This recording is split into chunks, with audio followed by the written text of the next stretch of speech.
Bonjour à tous, c'est Alex et Célia de Café Entre Amis. On se retrouve aujourd'hui. Excuse-moi, je t'ai coupé. Non, je savais pas quel moment le placer. Donc, hello tout le monde. Donc, on se retrouve aujourd'hui pour un nouvel épisode de Café Entre Amis. Aujourd'hui, comme vous l'avez vu, l'épisode s'appelle Mange, Prie, Aime. Donc, comme Exactement. un film, quand même, je pense, très connu avec Julia Roberts. Ouais, et le livre d'abord, Oui, qui est très connu. j'ai pas lu le livre. Ouais, Donc, bah, chez moi, c'est vrai que dans ma culture, ça s'arrête au film. oui, non, de base, c'est le livre qui est hyper connu. Puis, du coup, nous, on va vous parler du film plutôt avec Julia Roberts et tout, parce que Ouais. c'est ce qu'on a regardé. Donc voilà, c'est ça. Voilà, donc aujourd'hui, le thème, ça va être le fait qu'on soit parti vivre à l'étranger. Oui, Comment ça s'est passé, oui. comment ça se passe, parce qu'on habite toujours Ouais, c'est vrai qu'on est toujours à à l'étranger. l'étranger. Donc, Donc voilà, avant de nous embarquer dans l'épisode, je suggère qu'on fasse notre petite revue café ouais, parfait. sur un café de Montréal qu'Alex affectionne particulièrement, Oui, que notre chère amie Victoria nous a fait exactement. découvrir. Donc je vais te laisser le présenter. Ouais, ça marche. Ben alors, on est allé au Bas Café, qui est un café brésilien en fait. C'est comme ça que je le connais grâce à notre amie Victoria, qui a des spécialités brésiliennes, que ce soit au niveau de la nourriture salée ou sucrée. C'est un café qui se situe dans une rue parallèle à l'avenue Mont-Royal. Donc on change pas, c'est toujours au plateau. Mais c'est très mignon parce que ça langue d'une petite rue. Donc si vous connaissez un peu vers le plateau Mont-Royal C'est et juste, l'avenue Mont-Royal, c'est c'est juste à côté de l'angle de Moineau Masqué en fait, dont oui, on a c'est parlé un ça, peu plus tôt. c'est ça. Et non, c'est plus bas. Non, c'est en face. Ah, putain, mais... Alors c'est le loup bleu qui est plus bas. Ok, ok, pardon. Oui, le loup T'as bleu est raison. plus bas. Effectivement, c'est en face. Donc c'est pas loin, c'est vers Saint-André. Et c'est très très beau. Et c'est en dedans, c'est très très simple, un peu en pierre. C'est très épuré comme déco, Oui, c'est très cute. mais c'est très sympa. C'est vraiment joli, c'est vraiment mignon. Ouais, Il y a de quoi se poser pour travailler. oui, c'est ça, exactement. Et puis le personnel, les propriétaires, j'imagine, Ouais, ouais, ouais. C'est sont le propriétaire, je pense. brésiliens. Oui. Puis ils sont tellement adorables et accueillants Ouais, ils sont vraiment et très souriants. gentils. Ouais, très très chill en fait comme ambiance, petite musique. C'est vraiment ce à quoi on s'attend, je pense, en allant dans un café brésilien, tenu par des Brésiliens. Genre, il y a Ouais, une espèce de vibe de positivité, de joie, de bonne humeur, de oui, c'est ça, ils légèreté. parlent un peu avec tout le monde, puis là où ils font les cafés, puis même où ils cuisinent, c'est un peu ouvert, donc tu vois pas mal. Et puis c'est vraiment bon, C'est divin. c'est très très bon. Donc pour vous dire, moi j'ai pris, alors je sais plus comment ça s'appelait spécifiquement. C'était un glacé maison. Ah, Ça voilà, s'appelait c'est glacé maison. ça s'appelait glacé maison, et c'est comme un café glacé en fait, mais avec une glace à la vanille. C'est comme un affogato. Ouais, exactement. C'est comme un affogato, mais leur version. Et puis c'était très très bon. Franchement, c'était très très bon. Puis à côté, j'ai pris un embriagado, si je prononce bien. J'espère, désolée aux Brésiliens qui nous écoutent pour ma prononciation du portugais. Mais c'est en fait un gâteau un peu spongieux à la coco. C'est divin. Voilà. C'est incroyable. Au début, quand j'ai vu Alex avec le gâteau, j'étais comme, comment tu vas manger ça? C'était une énorme part de gâteau. T'en as pour ton argent, là, tu me diras. Ouais, C'était une ouais, énorme ouais, part je de suis gâteau d'accord, je suis maison et d'accord. tout. Et je me suis dit, mais ça a l'air genre costaud, quoi. Et en fait, non, tu manges un nuage et c'est super bon, c'est Ouais. incroyable. Elle m'a fait goûter, franchement. Ouais. C'est ce que je disais là, juste avant qu'on tourne l'épisode. J'en rêve, genre j'ai encore envie d'en prendre un. Donc vraiment, c'était très très bon. Moi, pour ma part, j'ai pris un mocha glacé puisque j'ai voulu tester après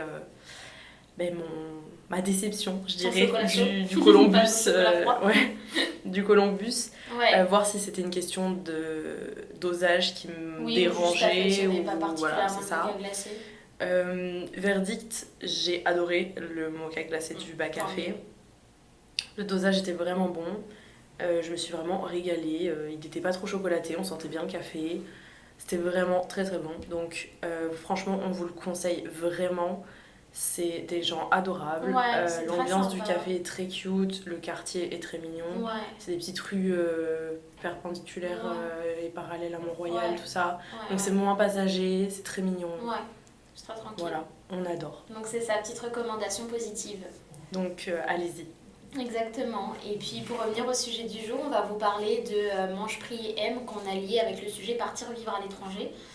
Parce qu'on trouve que le film en soi résume bien ce que c'est un peu le sentiment de partir vivre à l'étranger. Ouais. Après, elle, on va dire que c'est un peu temporaire. C'est quand même pas mal Elle a temporaire. une date de retour, C'est mais la ça. date de retour est quand même dans un an. C'est Donc ça. il a le temps de se passer beaucoup de Exactement. choses C'est en un un peu an. comme les étudiants en échange en Ouais. fait.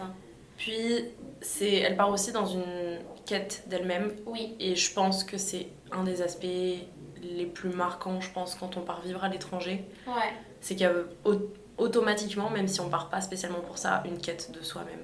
Ouais, exactement. Donc pour vous résumer un peu rapidement le film, donc c'est une autrice. Ouais, je pense que je vais... Elle est journaliste, il me semble. Bah, Enfin, ils disent elle- qu'elle est romancière. Enfin, Ah oui, non, je dis n'importe quoi. Alors, si, elle est romancière. En gros, elle est romancière, mais je pense qu'elle écrit aussi, si je dis pas de bêtises, des articles dans une oui, revue. c'est ça. Hein. C'est ça. Oui, t'as raison de voyage en fait. C'est ça. Donc en fait, ça commence où elle se retrouve à Bali. Non. Bah si. Ah si, pardon, my bad. J'étais déjà plus loin dans le scénario. La première scène, en gros, Oui, elle se retrouve oui, elle est à à Bali, Bali. en face de Ketut, si je me... Oui, Ketut, En c'est face de exactement Ketut, ça. qui est comme un prêtre un peu... Ouais, chaman. chaman, Un peu peu tout ce qu'on spirituel, mélange, ouais, exactement. enfin tous les... Qui lui dit qu'en gros, dans les prochains mois, ça va être compliqué pour elle, mais elle va apprendre à se découvrir. Et effectivement, en fait, elle rentre, Ah, et il lui dit qu'elle reviendra dans un an. Oui, il lui dit qu'elle reviendra dans un an. Puis au final, elle rentre, quelques mois après, elle quitte son mari, elle divorce. Gros changement, en fait, de vie, mais elle rencontre quelqu'un, en fait, directement. Ouais, elle fréquente directement quelqu'un. Donc, et au fur et à mesure, elle se rend compte que sa vie à New York lui plaît pas, qu'elle a besoin de se retrouver, qu'elle a besoin de partir en quête. Et qu'elle a toujours été en relation, donc elle est Exactement. dépendante de ça et qu'elle se connaît pas Exactement. vraiment. Et donc, en fait, elle décide de partir un an. Donc, elle va passer 4 mois en Italie pour manger, donc mange. Elle va passer 4 mois en Inde pour prier. Parce que du coup, le garçon qu'elle fréquentait Ouais. avant de partir, lui était très proche d'une...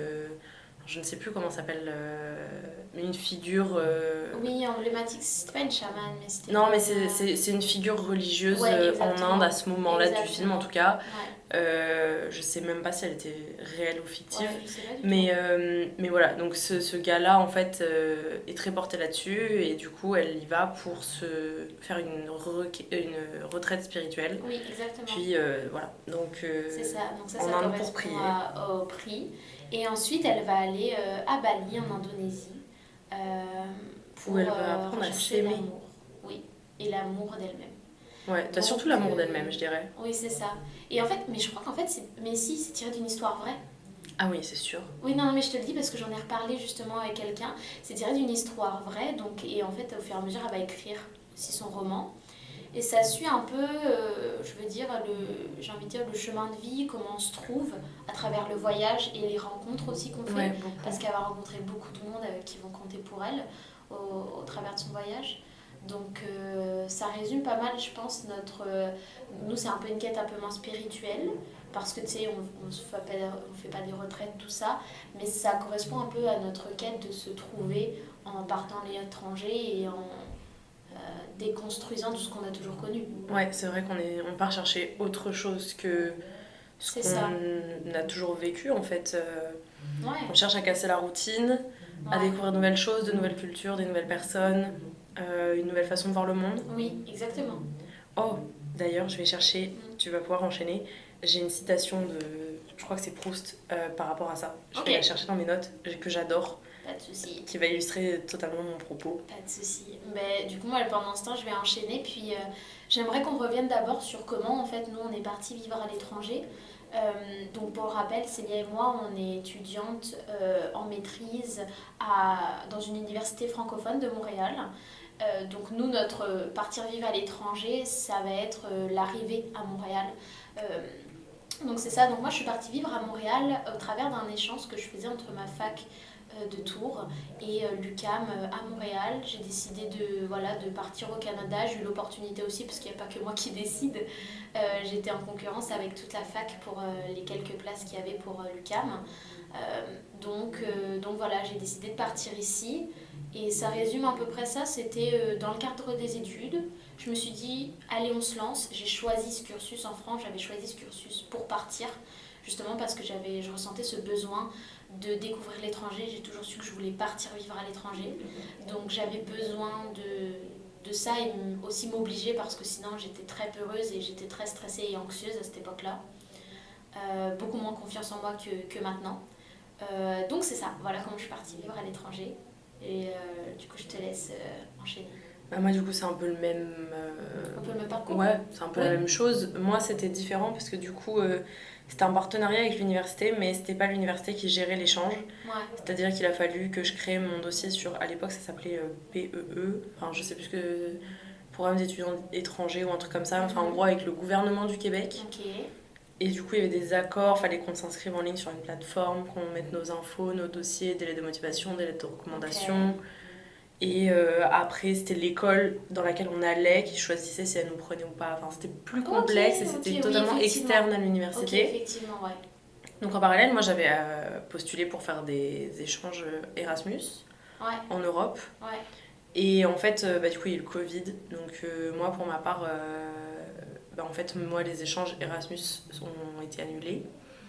Puis, l'UQAM, à ce moment-là, avait mis beaucoup de choses en place pour les cours en ligne, donc avait maintenu les échanges universitaires. Du coup, en ligne. En ligne. Mais du coup, ça nécessitait que moi, je reste en France, donc que je vive avec le décalage horaire pour les cours, etc. Et donc, j'ai négocié avec mon université, parce qu'au départ, ils étaient pas trop chauds. Pas trop pour, ouais. Et du coup, j'ai négocié. Au début, ils m'ont accordé qu'une session. J'étais pas la seule d'ailleurs, il y avait un autre étudiant ou deux comme moi. Et au final, pour moi, c'était hors de question d'arrêter au milieu de l'année et de reprendre avec l'université en France. Donc du coup, j'ai négocié, puis visiblement, j'ai su plaider ma cause, puisque j'ai fait une année entière du coup d'échange. Donc voilà, moi je suis partie, j'ai toujours voulu partir à l'étranger aussi. Moi j'avais un besoin de fuir ma vie en France. C'était vraiment une nécessité parce que à l'époque j'étais en dépression, ça n'allait pas du tout dans ma vie. Je pensais que fuir était la solution. Bon, entre-temps, j'avais été suivie en psychothérapie, etc. Oui, c'est vrai. Donc au final, fuir n'aurait pas été la solution, puisque je l'avais fait une première fois et je me suis juste pris un mur dans la tronche, quoi. Mais je pense que c'est ça. Je me cherchais en fait moi-même et je dis toujours... en fait, c'est ça. C'est que pour moi, quand je suis arrivée ici, genre, je suis née une deuxième fois en fait. Parce que j'ai totalement réappris à me découvrir et à me connaître. Ouais, c'est ça. En plus, avec la dépression et la psychothérapie, on avait déconstruit tous les schémas. Ouais. Donc, du coup, fallait tout reconstruire. Donc, moi, j'allais tout reconstruire dans un environnement nouveau. Et ça, c'est encore mieux. Parce que tu repars sur une page blanche. C'est la meilleure décision de ma vie. Ouais, je comprends.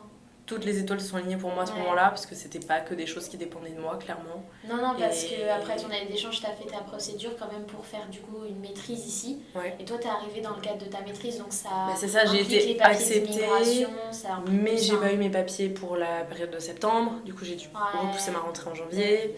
Etc. Il y avait le Covid en plus, donc à ce moment-là, je devais faire des tests Covid tout le temps parce que compliqué au Canada, comme si j'avais mon permis d'études last minute, je pouvais toujours arriver à l'UQAM même avec 2 semaines de retard. Enfin voilà, c'était très particulier. J'ai vécu pendant 2 semaines quasiment sans sortir en septembre au cas où je pourrais partir. Finalement, j'ai pas pu et finalement le dernier jour où je pouvais plus, en gros c'était jusqu'au 15 septembre si je dis pas de bêtises, ou 17, et donc 17. Le 17. Donc le 17, moi donc, je vais me coucher en France. Je me réveille vers comme 3h du matin. Il est 21h au Canada. Et à ce moment-là, je vois le mail comme quoi j'ai reçu mes papiers d'immigration. Mais du coup, le timing fait qu'avec le trajet, je peux pas arriver au Canada dans les temps, quoi. Moi, ça m'aurait fait arriver le 18 au matin. Donc c'était pas possible. Donc du coup c'est ça, j'ai décalé ma rentrée. Je suis partie du coup mi-octobre pour m'installer ici en avance. Et puis voilà, après j'ai fait ma rentrée en janvier. C'est ça, t'as fait ta rentrée en janvier en maîtrise. Moi je l'ai fait en septembre du coup 2022. Je l'ai fait en échange et je suis rentrée en septembre. Non, septembre 2021 j'ai fait l'échange et septembre 2022 je suis rentrée en maîtrise. Oui, c'est ça. Donc voilà, c'est ça, on avait une session de décalage. Donc voilà, et on a décidé d'utiliser un petit format pour l'instant assez rapide. On va parler un peu de comment on se sentait au fur et à mesure, donc le premier jour, première semaine, premier mois, 3 mois après, 6 mois, 1 an, pour que vous voyez un petit peu notre évolution. Ouais, ça va être un peu le concept du podcast aujourd'hui. Exactement comment on réfléchit au fur et à mesure, puis c'est ça. Donc on va commencer comme ça, puis après on parlera de sujets un peu plus génériques. Le premier jour, quand t'es arrivée? Premier jour, moi, je quitte la France, je quitte ma famille après avoir passé 2 semaines avec mes amis. À ce moment-là, je fréquentais quelqu'un et du coup, j'étais sur mon petit nuage. Tout allait bien dans ma vie, la vie était merveilleuse. Je connaissais déjà mon coloc parce qu'on était en cours en échange ensemble. C'était un Québécois. Lui voulait partir chez ses parents, une amie à lui voulait faire la même chose. Donc on a emménagé tous les trois, c'est eux qu'on cherche l'appart sur place. Moi j'ai juste eu à valider, donc niveau charge mentale c'était merveilleux, vraiment. Donc on avait un super appart, tout neuf, tout beau. Moi je suis arrivée, il est venu me chercher. Je suis arrivée en hiver, du coup. Bah non, je suis arrivée en octobre là. Ouais, ça allait peut-être, Mais ça dépend des années. ouais, non, ça allait encore. ça allait. Ouais. Ça a pas duré très longtemps, mais ça allait encore. Et donc il est venu me chercher à l'aéroport, etc. Donc moi j'avais vraiment une espèce de confort un peu. Oui, tranquille. Où voilà, mon arrivée ici s'est fait sans encombre. Ouais. Donc moi, premier jour, il y avait la famille de mon coloc, qui était, enfin sa sœur et tout, qui était venue à la maison pour m'accueillir. Donc j'ai été accueillie, il y avait à manger, ils ont passé du temps avec moi, on a parlé de plein de choses. Je me suis couchée pas trop tard, puis le lendemain, je me suis réveillée de bonne heure, avec le décalage horaire et puis l'excitation aussi. Oui. J'ai refait un coup de ménage dans ma chambre, je me suis installée totalement. Je suis allée faire mes courses et après j'ai commencé ma journée, je suis allée me balader. Et j'habitais à côté du parc Jarry et je suis allée me balader au parc Jarry, j'ai fait des quartiers Outremont, tout à pied, il faisait un temps magnifique. C'était Halloween bientôt, donc il y avait déjà les décos partout sur les maisons, les couleurs de l'automne. Je suis vraiment arrivée, je pense, à la meilleure période. Moi c'était incroyable. Ton premier jour à toi? Alors mon premier jour, voilà, pareil, départ de France. Première fois que je prenais l'avion, donc première fois que j'étais à CDG aussi à Charles de Gaulle en France. Donc très impressionnant pour moi. Oui, c'est vrai, toi c'est ça qui est fou. Moi j'y suis allée d'un coup. Alex, elle s'est pas dit, je déménage de mon petit bled, je vais dans la ville à côté. Non. Elle s'est dit, je passe de je n'ai jamais pris l'avion à je prends l'avion pour aller sur un autre continent. C'est ça. Je déménage sur un autre continent. C'était un peu stressant, mais une valise, un sac et c'est parti. Et puis, donc c'est ça, je suis arrivée directement dans ma coloc.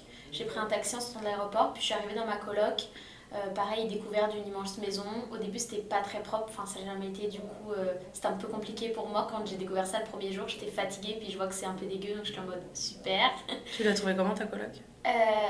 Je l'ai découvert sur Get Your Place. Ok.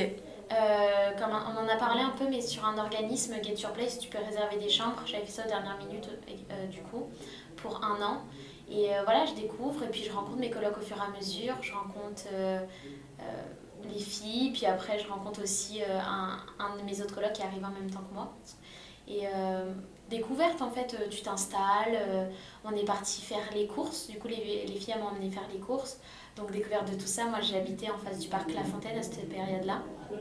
Donc grande découverte, incroyable. Et puis pareil, le soir je suis pas sortie parce que j'étais fatiguée. Mais c'était juste ça. Et le lendemain je suis partie au Vieux-Port avec une de mes amies que j'avais rencontrée à Paris. Et en fait, par contre là le Vieux-Port ça m'en a mis plein les yeux. Tu sais, on t'arrive, puis après tu te balades au bord de l'eau. Ça m'en a mis plein les yeux. Les buildings, tout ça. Ouais, les buildings, quand on vient de la campagne comme nous, c'est pas forcément un truc qu'on a l'habitude de voir, c'est vrai. Ça. Donc voilà, c'était même s'ils sont pas très hauts en soi. Enfin, maintenant qu'on a fait des villes américaines, voilà, c'est ça. Maintenant qu'on a fait des villes américaines, je les trouve pas si hauts que ça. Donc voilà, et c'est ça. Et puis après, par exemple, pour continuer, la première semaine, moi, ça a été aussi de rentrer à l'école à l'UQAM, parce que du coup, j'ai directement commencé, vu que j'étais déjà en retard de 2 semaines. Donc j'ai directement commencé, donc découverte de l'UQAM, qui est un labyrinthe, quand on ne connaît pas. Je connais toujours littéralement que 3 couloirs, je pense, c'est ça. de l'UQAM. Puis les cours, les profs, et en fait, c'était très excitant. Ça fait peur, mais c'est excitant. Ouais. Et toi, la première semaine découverte de Montréal? Moi, première semaine, découverte de Montréal. Moi, à ce moment-là, du coup, je suis pas en cours. Donc, je vais ouvrir mon compte en banque, je vais faire ma carte de transport. J'en profite pour faire un peu toute la paperasse, si je puis dire, tout l'administratif. Puis, j'en profite pour me balader, visiter. Je rencontre enfin un de mes meilleurs amis à l'heure actuelle, qui est Jean-Baptiste, avec qui j'étais en cours pendant toute mon année d'échange. On s'est suivis sur les sessions, on avait plusieurs cours en commun. On a eu, je pense, un coup de cœur immédiat pour le travail dans un premier temps, parce qu'on avait la même manière de travailler, la même méthode, et ça c'est important en travaux de groupe. Exactement. Parce qu'au baccalauréat ici, donc l'équivalent de la licence, on est vraiment en groupe de 5 ou 6 facile. Oui. Donc voilà, compliqué, surtout en ligne. Donc et puis voilà, je l'ai vu en personne, et puis voilà, le coup de cœur s'est confirmé, hein, on ne s'est plus jamais lâché. Il m'a fait visiter l'expo Barbie dans les souterrains de Montréal. Oui, qui est gratuite en plus. Il faudrait que je suis jamais allée encore. Tu es jamais allée? On fera ça. Il m'a fait prendre un café en dessous de McGill, là, sur... Sainte-Catherine? Ouais, c'était pas Sainte-Catherine, mais en gros, c'était vraiment, on avait vu sur McGill. Ça doit être de Maisonneuve. C'est ça, c'est juste à côté, là. C'était vraiment incroyable. Moi, en fait, j'ai vraiment été émerveillée dès que je suis arrivée, et je pense que je suis toujours émerveillée Honnêtement, je suis toujours émerveillée par ma ville. Ouais, moi aussi. Il y a 2-3 jours où, des fois, on est dans le rush, on la regarde pas, parce qu'on est dans le quotidien. Et puis, mais j'oublie jamais de la regarder. C'est-à-dire que ça dure que quelques jours. Puis un matin, je sors de chez moi ou je sors d'un rendez-vous ou quoi que ce soit. Je suis d'accord. Et là, je vois autour de moi et je suis en mode waouh. Je suis d'accord. Moi, ça me rappelle soit quand je change de quartier, je vais me promener dans le Myland, ou quand je vais me promener vers Mont-Royal, parce que j'essaye de changer mes routes. Tu sais, quand je fais chez moi à Mont-Royal, à l'avenue Mont-Royal, et donc du coup, je découvre toujours des trucs. Des maisons, des bâtiments, genre... Moi, j'adore. Ouais, moi aussi. Je suis toujours émerveillée. Vieux port, tu as vu sur... quand vous allez à Champ-de-Mars, en fait, quand vous sortez, vous avez vu un peu sur les buildings. C'est ça. Donc je pense que notre premier mois, on peut résumer ça à beaucoup d'émerveillement. Moi, c'est là où j'ai commencé à sortir aussi un peu le soir, aller dans les bars, se promener. Moi je sortais pas du tout. L'été indien, moi à cette époque-là. Mais... moi je sortais pas du tout parce que mon coloc en fait jouait énormément de jeux vidéo et du coup ne sortait jamais. Mon autre coloc était jamais à la maison. Donc en fait au final j'avais personne trop à rencontrer. Jean-Baptiste était en rédaction de mémoire. N'importe quoi. Il avait fini. Je dis n'importe quoi. Mais Jean-Baptiste était en cours, enfin il bossait beaucoup. Puis lui, sa période de sortie était déjà. Il avait déjà fait un bac plus 5, il refaisait un baccalauréat en plus. Donc voilà, ces périodes de fête là, c'était passé. Donc je sortais pas moi, mais j'en ressentais pas le besoin. À ce moment-là, j'avais ma petite routine. Je bossais déjà mes cours pour la session pour janvier, parce que comme je savais pas trop quoi m'attendre comme système d'enseignement, parce que même si déjà entre la licence et le bac c'est différent, parce que même si c'est le même niveau de programme, la méthode d'enseignement est pas la même entre le bac et la licence, entre le bac et le master, pardon. Il y a encore une différence, donc je savais pas à quoi m'attendre. Fait que les cours dont j'avais déjà les lectures à faire, je les faisais par anticipation. Fait que mes journées c'était ça, c'était le matin je me levais tranquille, je travaillais, l'après-midi je me promenais, le soir je chillais à la maison, voilà. Ou je sortais au resto, manger. C'est ça. J'ai appris à apprécier ma propre compagnie. Oui. Très tôt. Moi aussi, parce que du coup au début, je me suis fait des amis dans ma coloc, mais moi il me faut du temps un peu avant d'être à l'aise avec les gens, et donc du coup effectivement moi j'étais beaucoup toute seule aussi et ça m'a pas dérangé, comme tu dis, on apprend à apprécier sa compagnie. J'adorais avoir mes écouteurs et genre me promener tranquillement, et je pense que c'est un sentiment aussi de liberté. Vraiment. T'es libre, t'es seule, tu fais ta vie, genre c'est différent. C'est différent. C'est différent et c'est apaisant. C'est très apaisant, je suis d'accord. Puis ça te donne confiance en toi aussi. Oui, ça c'est assez impressionnant là. Plus. Ça on le constatera. Moi je sais que premier mois du coup je l'ai vite vu. Moi aussi. Si, à ce moment-là je suis allée à Trois-Rivières voir Pierre. Donc il m'a fait découvrir un peu sa ville aussi. Moi pendant un mois j'ai beaucoup vadrouillé et sinon moi c'était un peu la vie d'Aloca. Et sortie quoi. Puis après moi du coup les 3 mois qu'on suivi mon arrivée, ça s'est pas passé comme prévu. Moi, ça a été très compliqué. Pas à cause de l'environnement, pas à cause de... Ouais. En l'occurrence, moi, du coup, au bout de 1 mois, donc j'avais pas encore commencé les cours, on était mi-novembre. Je commençais en mi-janvier. J'ai mon grand-père qui est décédé, donc je suis rentrée en France pour l'enterrement. Et du coup, à ce moment-là, je suis restée du coup, jusqu'à Noël pour passer les fêtes avec ma famille. Donc je suis revenue ici juste avant la rentrée, quoi, début janvier. Quand je suis arrivée, il y avait ma colocataire qui était partie, il y avait une nouvelle coloc. Ouais. Mon ancien coloc m'adressait plus la parole sans que je sache trop pourquoi. Enfin, j'ai jamais eu la réponse à la question. Ok. Alors ça se passait très bien jusqu'à ce que je parte. On Bizarre. était tout le temps ensemble, on faisait plein de trucs ensemble. Lui m'avait fait visiter l'UQAM, enfin bon, voilà. Donc au final, en plus confinement, parce que... Oui, il faut savoir qu'on a été reconfinés à cette période-là. Ouais, confinement, puis surtout déjà en arrivant ils m'ont refait le test Covid, même si je l'avais fait avant de partir, parce que j'étais tombée dans les gens aléatoires. Fallait que je reste chez moi en attendant les résultats. Les résultats ont mis 1 semaine et demie à arriver. Donc je sortais pas du tout. Mais moi, cette période-là, j'ai eu le Covid. Ma mère J'ai jamais eu. Ouais, ma mère est venue et la semaine où elle est venue, j'ai eu le Covid, donc j'ai rien pu lui montrer de Montréal, quoi. Ah bah sympa. Non, mais ça, c'était le post-Covid. Montréal, pendant le Covid, par contre, c'était casse-pied. Ah franchement, quand on vous dit fermer des airs, c'est pas juste un peu fermer des airs, quoi. Ouais. C'est que même à un club, si vous voulez aller en club, vous devez avoir une table et vous êtes assis avec vos masques dans le club. Tu pouvais pas danser. Par club, j'entends boîte de nuit. Oui. C'est vraiment... Non, c'est vrai étrange. que c'était un peu compliqué, quoi. Ouais, tout était fermé, tout était compliqué, tout était... Donc, tu vis pas la vraie vie, quoi, étudiant, du moins. Donc moi, les 3 premiers mois, du coup, on va dire...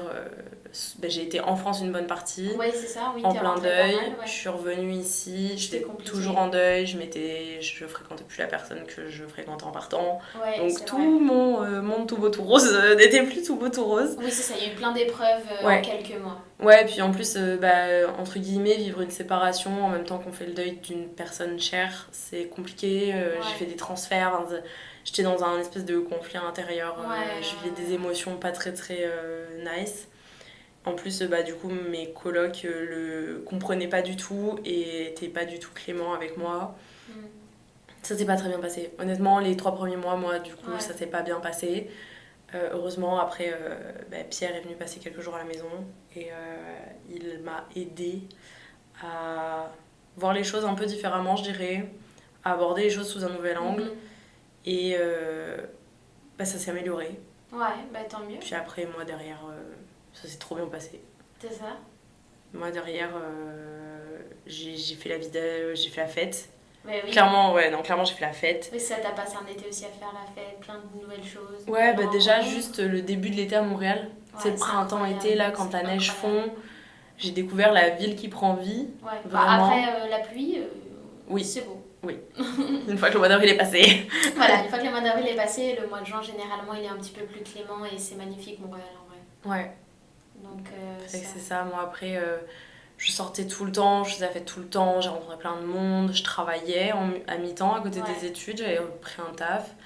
Voilà, je vivais une vie que j'avais jamais vécue. Je découvrais tout. Un peu. Ouais. Je découvrais tout. Je vivais ma vie d'étudiante en échange finalement. Oui, exactement. Et puis on a encore eu du turnover dans la colocation et les gens que j'ai rencontrés étaient vraiment géniaux.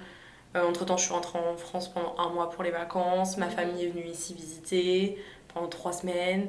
Donc moi, j'ai vraiment vécu ma meilleure vie. Ouais, déjà, j'avais... On va dire que quand ça a commencé à bien se passer dans la coloc, enfin mieux, puis que en cours ça se passait très bien, et que j'ai eu un travail qui fait que j'avais de l'argent, plus que... Enfin voilà, je pouvais m'offrir et me permettre plus de choses, donc je sortais plus, je découvrais plus de... Donc c'est un cercle vertueux, hein. Plus tu sors, plus tu fais des trucs qui te font plaisir, plus t'es heureux, quoi. Non, c'est sûr. C'est sûr. Puis toi, parce que moi, du coup, 3-6 mois, il y a eu du négatif puis du positif. Toi, tes 3-6 mois, ça donne quoi? Écoute, moi, pour les gens qui sont partis à l'étranger ou qui ont le projet ou qu'on a déjà parlé avec d'autres personnes, souvent tu as le truc un peu où ils te disent bon bah voilà, après tant de mois tu vas avoir le mal du pays, après tant de mois tu vas être genre mal, et mais après ça va revenir, tu auras la phase de lune de miel, machin. Moi ça a toujours été la lune de miel, donc c'est-à-dire que j'ai pas eu de phase de down, j'ai toujours, ma famille me manquait, mais j'ai toujours adoré Montréal, je me suis jamais sentie mal ou pas à ma place. Donc moi pendant les 3 mois c'était pareil, la fête, la vida loca, je prends confiance en moi, je teste un peu l'alcool, je teste un peu mes limites, je fais tout en faisant attention bien entendu, je le teste parce que je suis avec des gens en qui j'ai confiance, j'aurais rencontré des super personnes, que ce soit mes colocs ou d'autres personnes, donc j'ai confiance de tester avec eux mes limites. À Montréal il faut savoir que moi je me sentais beaucoup plus safe. On se sent safe. On se sent safe, voilà, on peut comprendre que certaines personnes non, mais nous on se sent safe à Montréal. Je vous dis pas qu'il n'y a pas de violence, qu'il n'y a pas de criminalité, mais c'est juste que c'est plus safe. Je trouve que les hommes, quand tu leur dis non, ils te comprennent plus, en tout cas ici. Bah quand tu dis non, c'est non, on se fait pas suivre dans la rue, on se fait pas siffler, on se fait pas agresser. Donc bon, voilà, on touche du bois, mais donc voilà, pour moi c'est découverte de mes limites. Et les 6 mois après ont été très importants pour moi parce que c'est là où j'ai pris la décision de rester en fait pour faire ma maîtrise à l'UQAM, donc de rester au moins 2 ans de plus et d'appliquer. Donc 6 mois après, j'applique et je décide que je vais rester. Donc moi le choix il a été assez rapide. Puis c'est ça, puis ça m'emmène tranquillement pareil à l'été. Je profite, je fais la fête, je rentre 2 mois en France. À la fin du 2e mois, j'en ai marre d'être en France et là, c'est là que je me suis rendu compte que j'étais pas bien en France. Ouais, au bout d'un mois, même si ma famille m'a manqué. Donc il est temps de repartir. Et puis 1 an après, on arrive à notre rencontre. Où ça fait 1 an, je vais rentrer en maîtrise. Je suis tellement sûre de mon choix, tellement contente. Oui. Je me suis découverte du renouveau parce que je vais dans une nouvelle coloc. J'ai pris des risques. Je suis sortie de ma zone de confort énorme pour moi. J'ai vécu beaucoup de choses en cette année d'échange que j'aurais jamais pensé vivre. J'ai vécu la vraie vie étudiante comme toi. Donc c'est ça. Je me suis pas mal trouvée. Je me trouve encore, mais ça m'a donné de la force. Ouais, moi, pour revenir à quand je testais mes limites, là, parce que t'as quand même soulevé un point, moi j'étais avec des personnes en qui j'avais confiance. Est-ce que c'était des personnes en qui j'aurais dû avoir confiance ? J'en suis moins sûre. Plus parce que elles étaient pas plus stables que moi. Ouais. Donc c'est plus dans ce côté-là où on a eu aussi une part de chance, je pense, beaucoup. Oui. Parce que on s'est retrouvés, forcément quand on dit oui à tout et qu'on teste tout, on vit des très belles expériences, mais elles auraient pu aussi être pas toujours géniales. Ouais, après, moi c'est là que j'ai testé l'alcool, donc j'ai fait attention. Moi, c'était pas tant.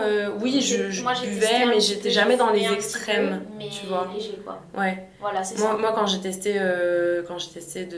fumé, que j'ai essayé, moi, c'était à la maison. Enfin, voilà, il n'y a pas. Oui, voilà, faut se mettre dans un cadre aussi. C'est ça. C'était plus dans des contextes où on était safe. C'est mais c'est vrai que moi, c'est vraiment plus. Je suis énormément sortie de ma zone de confort dans l'aspect accepter d'aller dans des endroits où j'ai pas autant d'informations que j'aimerais. Ou me mettre dans des positions jamais dans des positions où je me sens mal à l'aise parce que je m'écoute quand même, mais des choses où j'ai pris plus de risques entre gros guillemets, comparé à ce que tu prenais de base ça. en fait, parce que je suis quand même très peureuse à l'origine, oui, voilà, je suis quand même très méfiante de tout, je regarde où je vais, je regarde le trajet, et là c'est plus des fois on se retrouve en soirée dans un appart qu'on connaît pas avec des gens, on connaît des gens mais juste on connaît une personne dans la soirée. Et en fait, on découvre du monde. Ouais, on rencontre plein de gens. Ouais. On se retrouve dans la soirée d'appart où on s'est croisés sans se connaître. On se retrouve dans ce fameux été, enfin pré-été, où en fait on se retrouve dans le même immeuble et dans la même soirée, sauf qu'on le sait pas. Et puis du coup, septembre, la rentrée, le cours où on est assise à côté, où on se présente, où c'est là que je décide qu'il faut que je me mette en groupe. J'ai pas les faire. Ouais, je sais où là. Attends, je suis pas au courant d'un truc là. J'ai voulu me mettre en groupe. Écoute, moment révélation là, tu veux me dire quelque chose peut-être. J'arrive plus. En groupe avec Alex. Et en fait, du coup, je lui propose. Adrien est devant nous, il se met avec nous. Puis à ce moment-là, voilà, l'histoire commence. Ouais, exactement. On s'est plus vraiment quittés. Parce qu'on avait toujours cours ensemble ou autre. Non, ouais, on s'est pas quitté, c'est vrai. Moi, du coup, au bout de mes 1 an, tout ce que je pourrais dire, c'est je pense que au bout de mes 1 an, j'ai commencé à avoir un petit mal du pays. Pourtant, ça faisait que 2 mois que j'étais revenue de France. Ouais. Mais à ce moment-là, bah voilà, ça faisait 1 an que mon grand-père était décédé. Je pense que je vivais mal le fait d'être seule dans ces périodes-là de ma vie. Exactement. Je pense que j'ai besoin d'entourage et les amis, la fête, c'est joli, mais c'est pas forcément ce dont on a besoin à ce moment-là. Moi, j'avais plus besoin, je pense, d'écoute et de présence, parce qu'au final, j'avais pas trop l'impression d'avoir fait mon deuil à ce moment-là. Okay. J'avais l'impression d'avoir été dans une espèce de déni, tu vois. Oui, t'avais continué à profiter de ta vie. Je vis ma vie et c'est ça. Genre, en fait, je me suis dit, si tu veux pas sombrer, il faut que tu ailles de l'avant. Du coup, c'est là que j'ai commencé à faire beaucoup plus de choses pour pas penser. Et c'est comme ça que je me suis retrouvée plus ou moins à faire plein de choses différentes. Mais bon, voilà, j'ai ressenti le besoin de rentrer, donc j'ai pris mon billet d'avion. Oui, t'as raison. Pas à ce moment-là, mais oui, non, mais je l'ai pris pour rentrer en janvier, au début de la session, comme ça me le permettait. Entre-temps, petit contretemps, mon autre papy est décédé. Donc je suis rentrée à ce moment-là aussi pour être auprès de mes proches. Bah oui, c'est tout à fait. Mais je travaillais, donc j'ai fait l'aller-retour sur 3 jours. Ouais. J'ai rendu mon travail de fin de session de marketing. Et franchement, écrire 20 pages en une journée, c'est terrible. Ouais. Je déconseille. Oui. Et puis, même si j'ai fait le travail préparatoire, c'était trop, beaucoup trop. Et puis avec le décalage horaire, et en plus je corrigeais des copies en même temps en parallèle. Ça faisait beaucoup de choses. Ouais, en plus j'avais pris beaucoup de contrats de correction. Ouais. Donc j'ai pas eu de vacances de Noël finalement, j'ai juste passé mes journées à travailler. Je me suis littéralement... Anecdote. Ouais. Le repas de Noël, donc moi j'avais décidé que je faisais Noël à Montréal cette année-là avec mes colocs, puis que ça se passait super bien. Donc on a fait Noël entre amis. Ouais. C'est pas compliqué. Je me suis endormie sur la table à 21h en repas de Noël. Ah oui, effectivement. Le réveillon a été court pour moi. Et après, littéralement, je tenais pas debout, fait que je suis allée me coucher. Parce que j'étais vraiment épave. Okay. Et mais bon, en même temps, c'était hard là. Ouais. Donc ça, c'est... mais au bout d'1 an, j'ai eu un petit moment compliqué. Mais je pense que c'est aussi des épreuves de la vie là. Oui, je pense que t'as vécu aussi des choses compliquées. C'était pas la vie ici, quoi. Oui, c'est ça. C'est parce que je pense qu'il faut déconstruire ça aussi, parce que je vois beaucoup, par exemple, de Français qui viennent ou quoi. Ça dépend entre votre vie à Montréal et votre état psychologique et mental. Dans le sens que toi, par exemple, c'était pas lié à Montréal, malheureusement. Ouais, non, c'était lié en dehors de ça. C'est ça, exactement. Mais en même temps, il y avait un côté où je culpabilisais de pas être auprès de ma famille, où j'aurais aimé pouvoir être là pour eux. Ça, j'avais aussi, on en parlera forcément là, mais j'avais l'impression de manquer à mes, entre gros guillemets, obligations. Et puis, c'est toujours ce truc de... Vu que j'habite à l'étranger, tout le monde a l'impression que je m'en fous, puis que j'ai eu ma meilleure vie. C'est pas vrai, là. C'est encore différent de faire un deuil à l'étranger. Déjà, j'ai eu la chance de pouvoir rentrer pour les enterrements. Oui, exactement, oui, t'as pu et d'être auprès de ma famille à ce moment-là. Ouais. Donc, puis même pour mon deuil, je pense que c'était important. Donc, c'est ça. Ouais, non, c'est ça. Je pense que partir vivre à l'étranger, il faut être prêt. Il faut le vouloir aussi vraiment au fond de soi. Je pense qu'il ne faut pas non plus partir vivre à l'étranger en espérant quelque chose. Tu vois ce que je veux dire? Dans le sens, il faut être sûr faut pas avoir d'attente. Faut pas avoir d'attente. Faut pas y aller juste en se disant je vais faire la fête, ça va être cool. Je pense qu'il faut y aller aussi dans une démarche très de découverte d'un nouveau pays, aussi de la culture. Ça, on ne l'a pas soulevé. Bon, là, on va finir, mais aussi respecter la culture. Moi, ça m'a permis de découvrir une nouvelle culture. La culture québécoise, c'est vraiment pas la même chose que la culture française. Ouais, non. Et moi, j'ai aimé découvrir ça, aussi comment on respecte les cultures, puis plein de choses, en fait. C'est juste que moi, vraiment, comme tu disais, ça nous fait voir une autre vision du monde.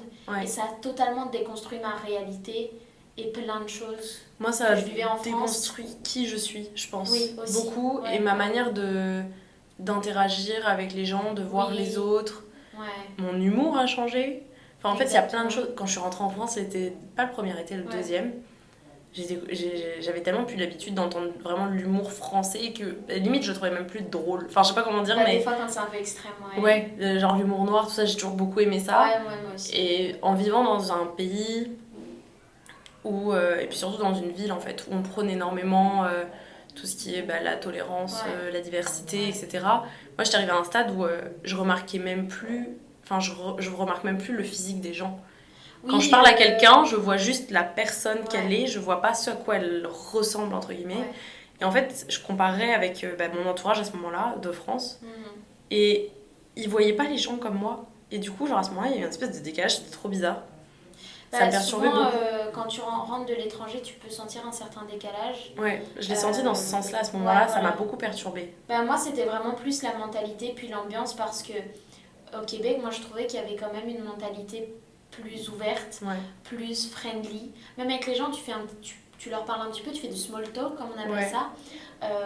Juste, t'es beaucoup plus friendly et à l'aise avec les gens que tu connais pas.